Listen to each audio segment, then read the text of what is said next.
luar negeri sudah melakukan pemilihan. Tapi sayangnya tadi dicederai ada kejadian tadi yang terjadi di Hong Kong. Pak Arief tadi sudah disampaikan Pak Arief, sesungguhnya itu sudah selesai. Jadi nggak boleh diperpanjang panjang. Sudah selesai. Tapi diklarifikasi aja sedikit ya.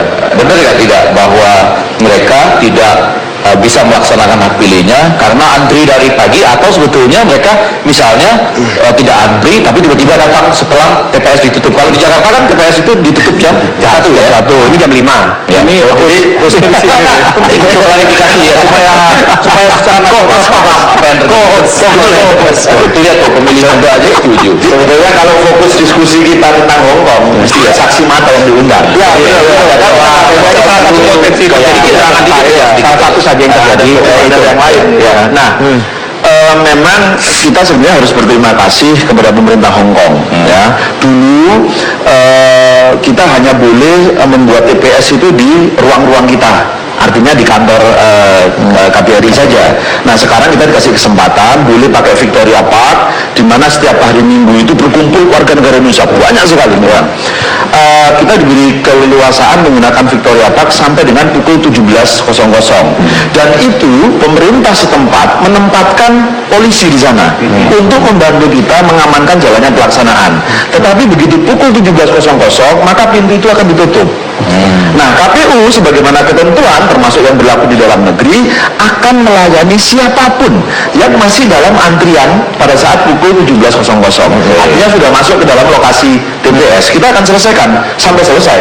Nah pengalaman saya pada saat pemilu legislatif yang lalu, saya kebetulan monitoring di Hong Kong, itu memang antrian cukup panjang ya. Jadi masyarakat banyak di situ, tapi ada yang mau masuk ke TPS, ada yang cuma duduk-duduk gitu ya. Kira-kira sampai siang gitu sudah mulai berkurang, sangat berkurang antriannya. Kemudian pukul 17 ketika kita tutup, kemudian banyak sekali pemilih yang masih antri di TPS itu kita layani sampai kurang lebih pukul 6 atau pukul 18.00 waktu setempat. Nah polisi itu sudah, mereka sangat ketat dengan itu. Jadi kita juga harus menghormati karena kita berada di negara lain. Jadi kita berlakukan ini secara teknis sudah siap saat itu. Tidak ada masalah ya. Iya. Oke. Nah, untuk melihat ini, apakah berpikir akan terjadi juga hal serupa di tanah air karena memang pembatas waktu ternyata pemilu tahun ini yang tadinya golput berbondong-bondong gitu. Saya rasa gini guys, kalau kasus ini penjelasan dari Mas Arief tadi menurut saya sudah lebih dari cukup ya. Saya rasa isu ini ya kita tutup dulu ya. Saya cuma ingin berbicara begini, kita melalui Pilpres itu aman, sejahtera, damai, bermartabat, karena yang terlibat itu hanya partai-partai politik, tidak banyak yang bermain. Tapi ketika Pilpres ini kan aktornya bukan pilek, maaf berbuka puasa nih, ya, udah kelihatan dari wajah dia. Tapi ketika Pilpres ini, maka aktor pelakunya bukan hanya partai-partai politik yang sudah menunjukkan bahwa mereka bisa menjadi pemain yang baik. Tapi ketika sudah mulai masuk aktor-aktor tambahan, ya, aktor tambahan, ya kita tahu lah, media terbelah. Ya, kemudian aparat terbelah, ya, purnawirawan jenderal terbelah, mahasiswa tidak terbelah, ya.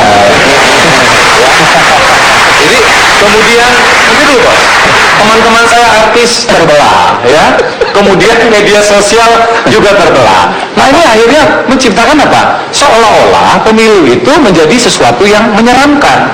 Jadi saya ingin menggarisbawahi apa yang disampaikan oleh Pak Jokowi beberapa waktu yang lalu, yang menurut saya itu bagus sekali. Ini adalah ucapan dari seorang negarawan. Demokrasi di Indonesia seharusnya menyenangkan. Ya, demokrasi is fun. Tapi ketika banyak aktor-aktor yang ikut bermain di dalamnya di luar partai politik, ya, menebarkan ancaman, menebarkan intimidasi.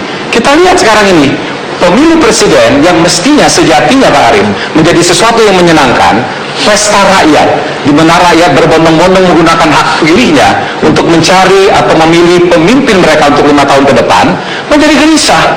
Anda tahu tidak? Hotel-hotel di Singapura, adik-adik sekalian, hotel-hotel di Hong Kong, hotel-hotel di Kuala Lumpur, itu sudah penuh. Sebelum oleh siapa? Belum atau sesudah? Sekarang ini. Siapa yang memenuhi itu? Teman-teman kita dari etnis Tionghoa. Mereka takut, mereka khawatir akan terjadi kekacauan. Nah ini siapa yang bertanggung jawab? Mestinya pemilu itu, pemilihan presiden, kita mencari pemimpin dia. Satu di antara dua ini pasti terpilih. Sebagaimana disampaikan Pak Arief tadi. Kalau pilihan Anda tidak terpilih, emang Anda bisa membatalkan? Kan tidak. Dan keduanya ini adalah putra terbaik bangsa.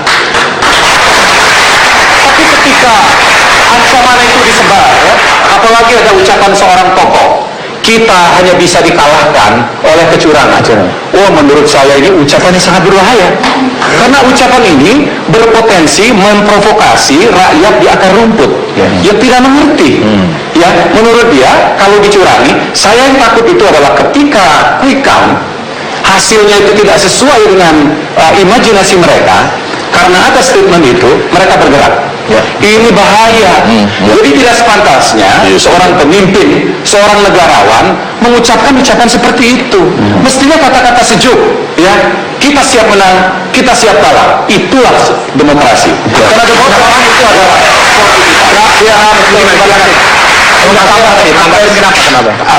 atas apresiasi Bapak Tantowi terhadap ucapan Pak Jokowi, karena itulah yang menjadi dasar kami memasuki Pilpres ini dengan sukacita.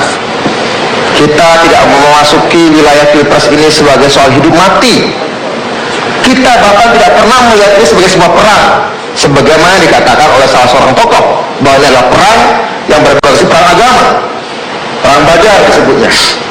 Sejak awal Pak Jokowi mengatakan kita berdemokrasi dengan sukacita, sementara ada pihak mengatakan ini adalah perang badar, satu perang dalam peristiwa sejarah Islam yang berbicara soal kaum beriman melawan kaum kafir, the war of annihilation, perang pemusnahan. Sejak dini itu dikatakan, bahkan tapi sejak dini pula akan mengatakan sukacita, bersukacita dalam demokrasi. Jadi saudara sekalian, kalau memang Pak Tantowi dari tim sukses calon presiden 1 mengatakan demikian, dan itulah sikap terakhir, kita sambut, kita apresiasi. Pernyataan seperti inilah yang seharusnya sejak awal disampaikan dan membatalkan pernyataan bahwa demokrasi ini adalah soal perang, apalagi perang antara yang beriman melawan non yang beriman, soalnya adalah sebuah jihad hidup mati, dan kemudian yang memilih salah satu pihak masuk surga, yang tidak memilih pihak tertentu masuk neraka. Kan bukan itu persoalannya. Ya, ada kaum pendosa di sana, ada kaum pendosa juga di Jakarta. Ada orang baik di sini, ada juga orang baik di sana. Jangan dong. Ya. Apakah kondisi ini